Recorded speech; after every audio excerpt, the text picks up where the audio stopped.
Hoy día continuamos con nuestra serie titulada La memoria de Jesús en el Evangelio de Marcos y nos corresponde el texto de Marcos capítulo 2 del 13 al 17. Así que le voy a invitar a que busque su Biblia en su Biblia o en su aparato electrónico este texto, que lo tenga ahí abierto, va a ser proyectado.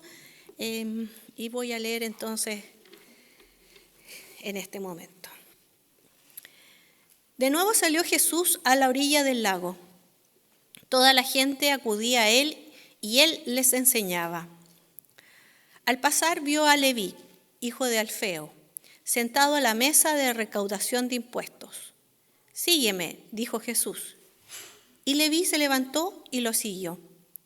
Mientras Jesús estaba a la mesa en casa de Leví, muchos recaudadores de impuestos y pecadores comieron con él y sus discípulos, pues eran muchos los que le seguían. Cuando los maestros de la ley, que eran fariseos, vieron con quién comía, preguntaron a sus discípulos: ¿por qué come con recaudadores de impuestos y con pecadores? Al oír esto, Jesús contestó: no son los sanos los que necesitan médico, sino los enfermos. Y yo no he venido a llamar a justos, sino a pecadores. Para adecuarnos y ir pensando en este texto, debemos recordar algo importante dentro de lo que es la cultura de Oriente y específicamente en este tiempo donde vivía y se desenvolvía Jesús. Hay algo interesante de esto que nos salta a la vista. Lo primero es esta comida que hace con Leví y otros recaudadores y pecadores. Sentarse a la mesa o sentarse a comer no era un acto casual. Era una forma de definir identidad y establecía quién pertenecía y quién quedaba fuera. Según las estrictas leyes de pureza, el contacto de publicanos y pecadores, que eran considerados impuros y traidores, contaminaba a quien compartía la mesa, invalidando su santidad ante Dios. Todo esto pasaba entonces en este contexto y por eso es que es interesante recordarlo y tenerlo presente. El título de este sermón es El escándalo que nos dio un hogar.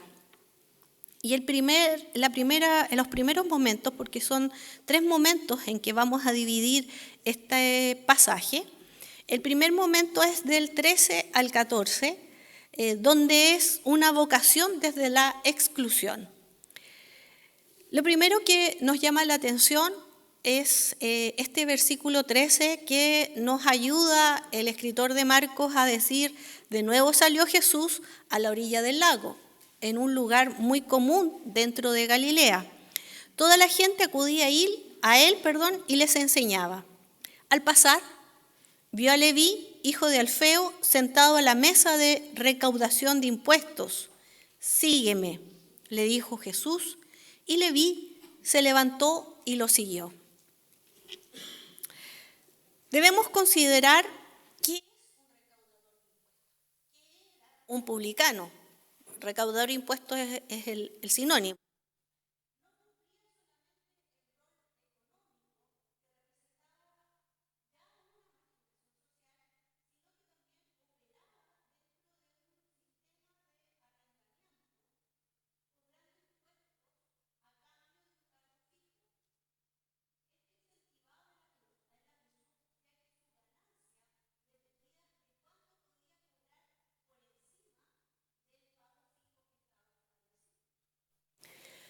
Lo que podemos decir en síntesis es que los recaudadores de impuestos representaban un punto máximo de marginación, ya que se les consideraban personas que traicionaban tanto a la comunidad como a sus creencias con el fin de obtener beneficios propios.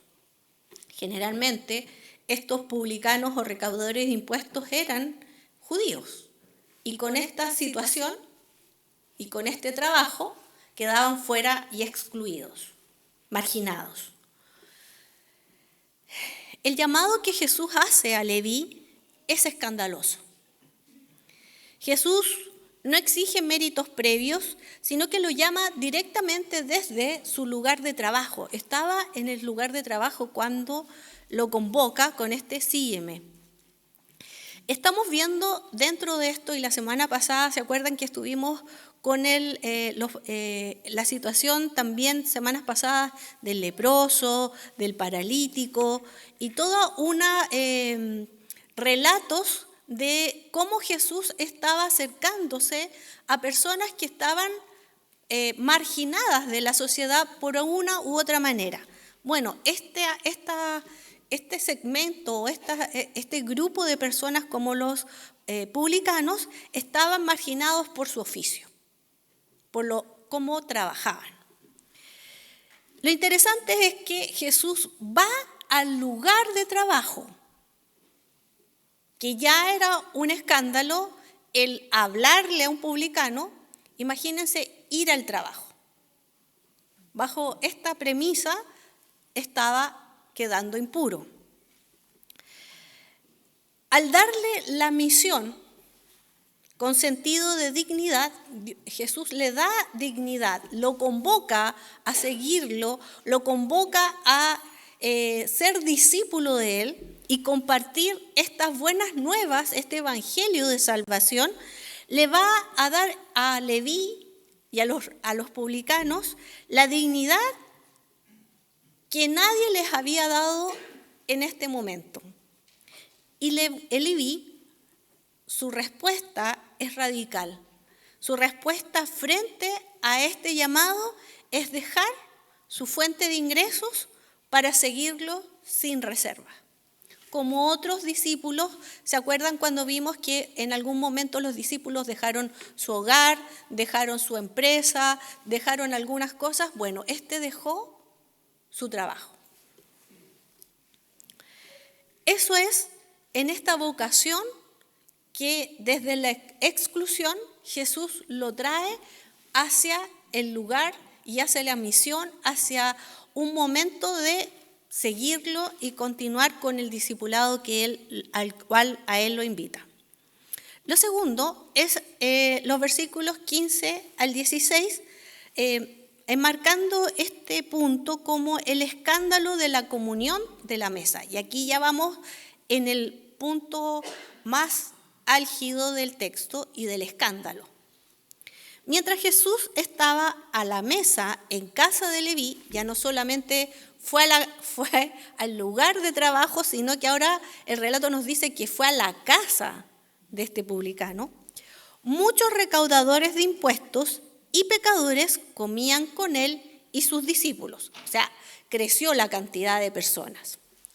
Cuando los maestros de la ley, que eran fariseos, vieron con quién comía, preguntaron: ¿por qué come con recaudadores de impuestos y con pecadores? Aquí hay un tema escandaloso para la época.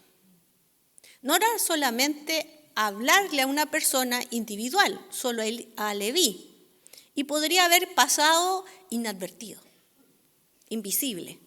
Pero ahora Jesús va a la casa de esta persona y otras personas del mismo oficio y pecadores, no menciona qué pecados, solo engloba en pecadores, están con Jesús, al lado de Jesús. Comer con los excluidos es algo escandaloso en la época. Recordemos, compartir la mesa tenía un profundo significado teológico y social. No era solamente alimentarse, sino que expresaba comunión, pertenencia y aceptación. Comer con los publicanos, comer con pecadores, estaba dando un símbolo mucho más allá de compartir algo comestible. Y aquí me detengo en algo que también debemos recordar, porque siempre tenemos que los malos de la película, en cualquier evangelio, los malos de la película son los fariseos, ¿no es cierto? Nosotros siempre decimos los malos de los fariseos, ¿no es cierto? Pero no nos detenemos tal vez a pensar y entender quiénes eran los fariseos. Tal vez hemos escuchado, pero los fariseos en su nombre en hebreo significaba los separados. Buscaban aplicar las normas de pureza del templo en la vida cotidiana. Los fariseos conocían muy bien las escrituras. No tengo un rollo como lo que era el Antiguo Testamento, pero ellos conocían muy bien lo que era el Antiguo Testamento. Conocían la ley, la Torá, de una manera muy exacta. Y para ellos la santidad implicaba distanciarse del pecado. Y que, pensemos esto, era lo indicado. Bajo su enseñanza, bajo sus experiencias de vida, el mundo judío entendía que la mezcla o el adoptar ciertas características o adoptar ciertas culturas era perjudicial. Sino para los que, voy a hacer un spoiler, sino para los estudiantes de la Academia Bíblica de Primero de Reyes, en el tiempo de la monarquía, vivieron y experimentaron diversas situaciones por las diversas enseñanzas y determinaciones que los monarcas tomaban, y de eso empezaron diferentes tipos de culturas y diferentes momentos que iban adoptando ciertas identidades.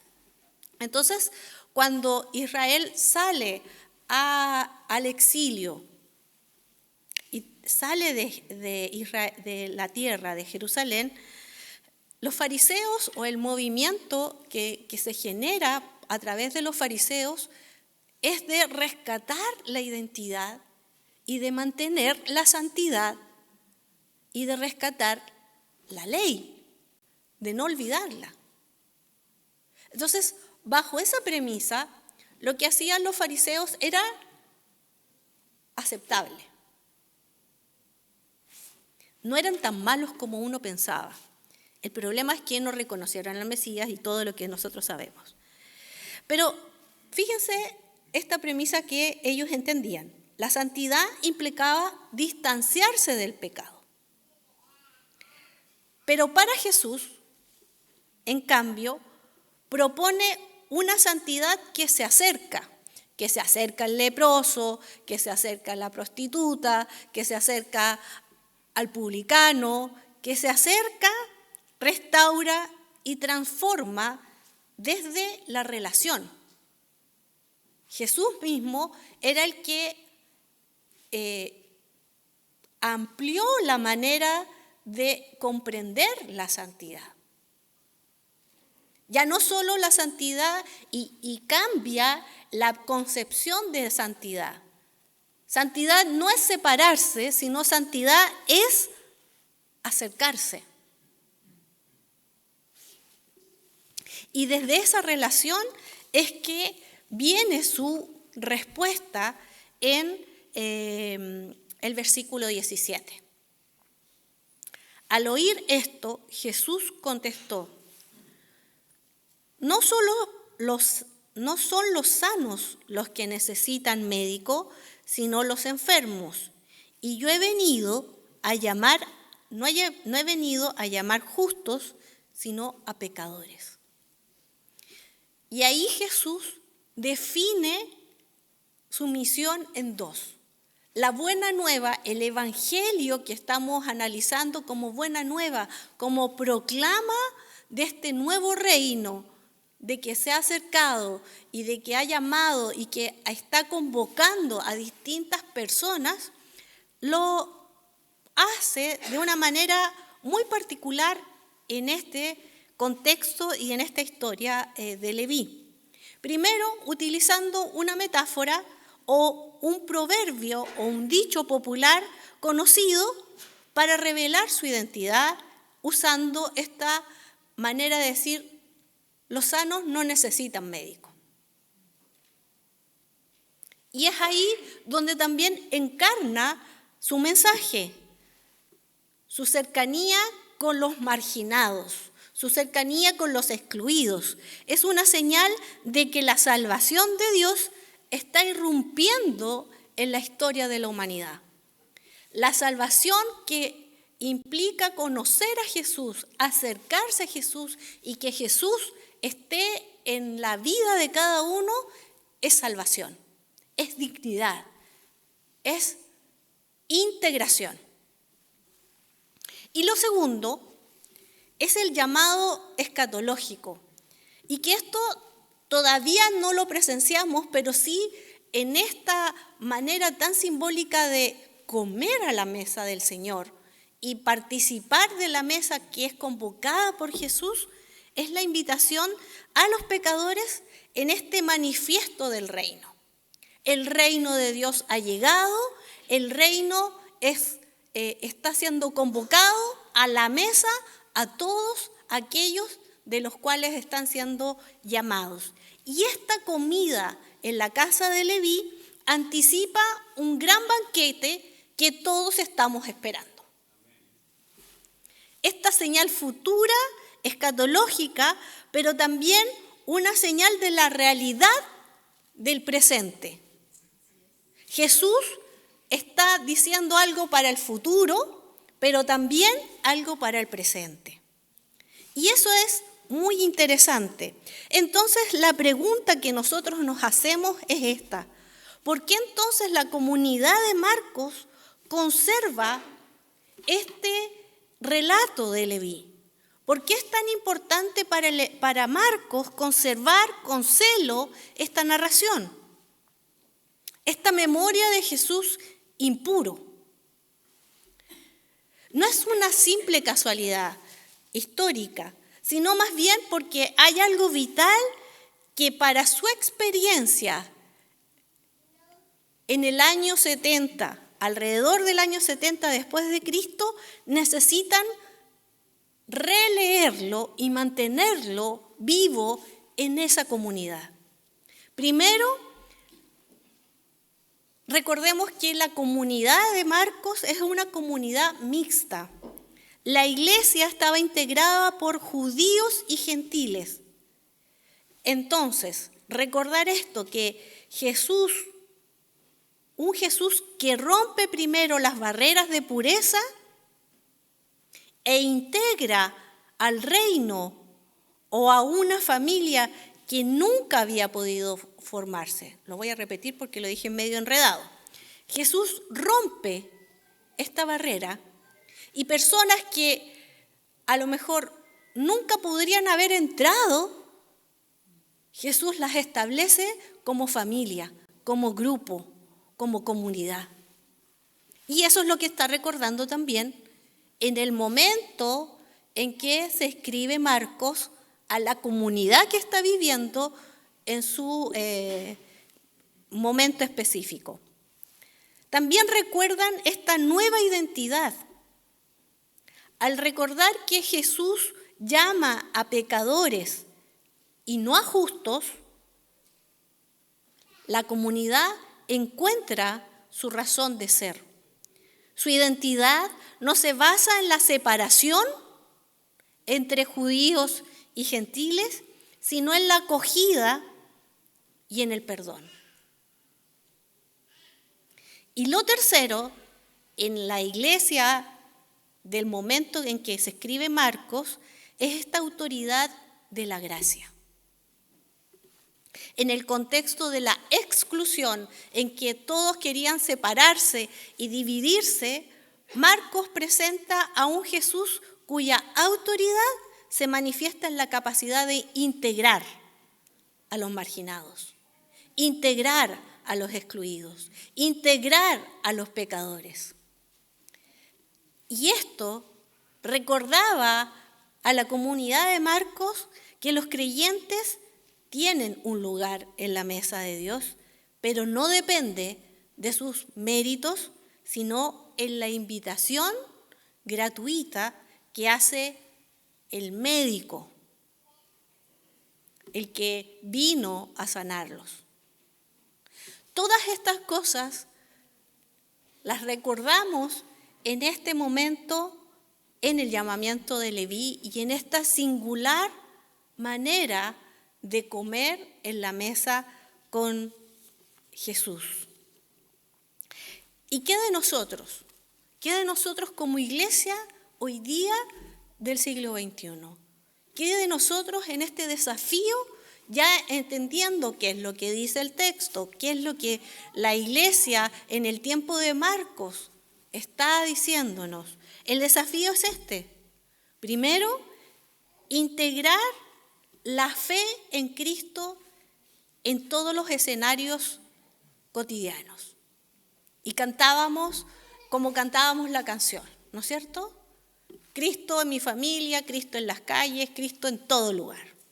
Y es como también coincide con nuestro llamado y con nuestro énfasis en el culto misionero, la misión debe ir a todo lugar.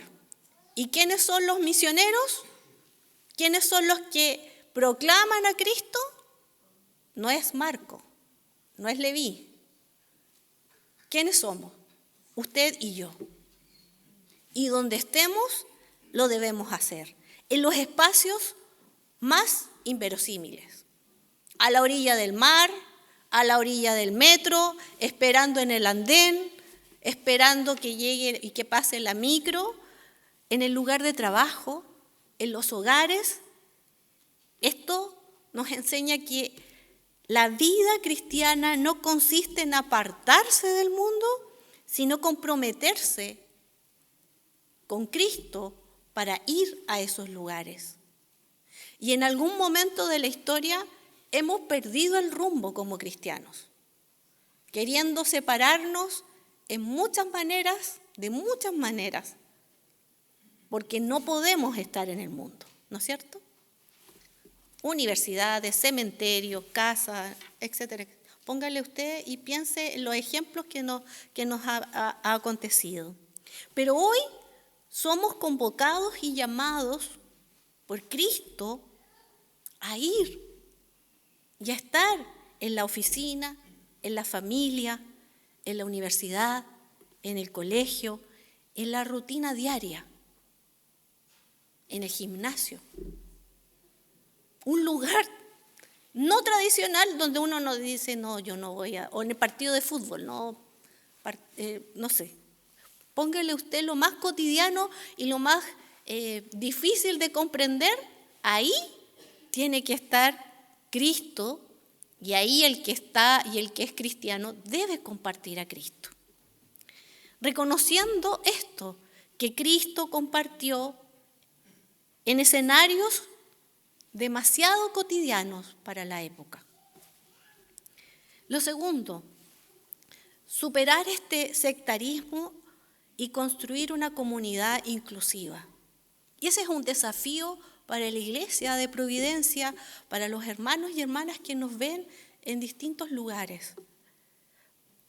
Para muchos, en el tiempo de Jesús, la santidad se definía, como decía, en la separación. Y vuelvo a decir, la santidad para Jesús es acercamiento y restauración. Entonces debemos resistir a una tentación que nos ocurre muy habitualmente en los cristianos, y es convertir a la iglesia en un club exclusivo, que solo los santos pueden entrar, que solo los cristianos pueden entrar. No, la iglesia está llamada a ser un lugar de sanación donde aquellos considerados indeseables deben encontrar dignidad, valor y pertenencia dentro de la mesa del Señor. Cada una de nuestras actividades, cada una de nuestras invitaciones, por eso es que son todas para que convoquemos e invitemos a otros. Porque esa es nuestra esencia. Es abrir los espacios para que otros lleguen a Cristo y conozcan a Cristo. Y como yo ya les he hablado, como yo ya he ido a ese lugar cotidiano, entonces al juntarnos y reunirnos como comunidad, estamos todos convocados. Y todos llegamos acá en una necesidad de sanidad.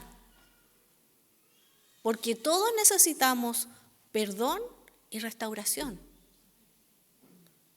No están los sanos aquí.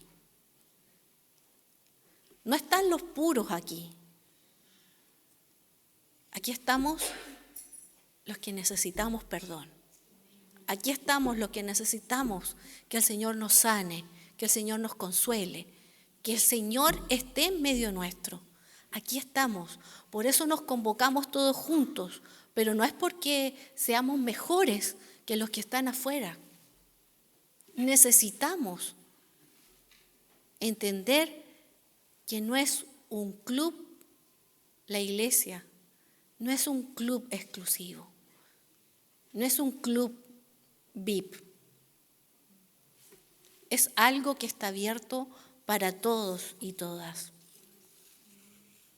En resumen, primero Jesús busca un lugar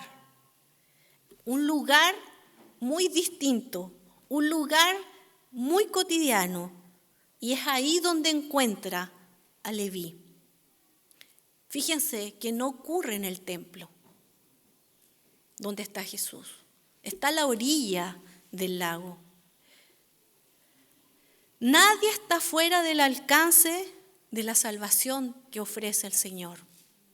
Nadie está tan lejano por una frontera, por distancia geográfica o por su condición, la que sea, está lejos de alcanzar la salvación. Jesús no espera que estemos limpios para llamarnos. Nos llama como estamos. Y nos llama para transformarnos. Ahí está el milagro. Ahí está el poder y la autoridad de Jesús. Porque nos llama y nos limpia. Nos llama y nos perdona. Nos llama y nos saca de la condición en la que estábamos. Porque ya no somos iguales. Y lo segundo es una santidad que abraza, que no excluye. Frente a la santidad basada en la ley, en el miedo, en la separación, Jesús revela esta nueva santidad que se expande. Jesús no se contamina al conversar y comer con los publicanos y los pecadores. Jesús se acerca. Jesús es el que transforma. Jesús es el que nos invita. Y nuestro llamado no es a hacer muros, sino a construir puentes. Construir esos suficientes puentes para que otras personas que se sienten excluidas, que no se sienten preparadas para recibir a Jesús, y estos puentes que nosotros hacemos, nos acercamos con el mensaje. Eso es el desafío de esta mesa y de este escándalo que produce en la época, esta mesa que nos da un hogar. La mesa a la que Jesús nos invita, a la que Jesús nos integra, es algo que nada ni nadie nos puede separar de esa invitación. Tengamos unos minutos, querida iglesia, para reflexionar. Vamos a orar luego, pero tómese un tiempo para analizar. ¿Quién soy yo? ¿Dónde estoy? ¿Estoy afuera o adentro? ¿Estoy construyendo muros o construyendo puentes? ¿Estoy acercando a las personas o las estoy alejando porque son impuras, porque son pecadoras y me voy a contaminar? Tomémonos un tiempo.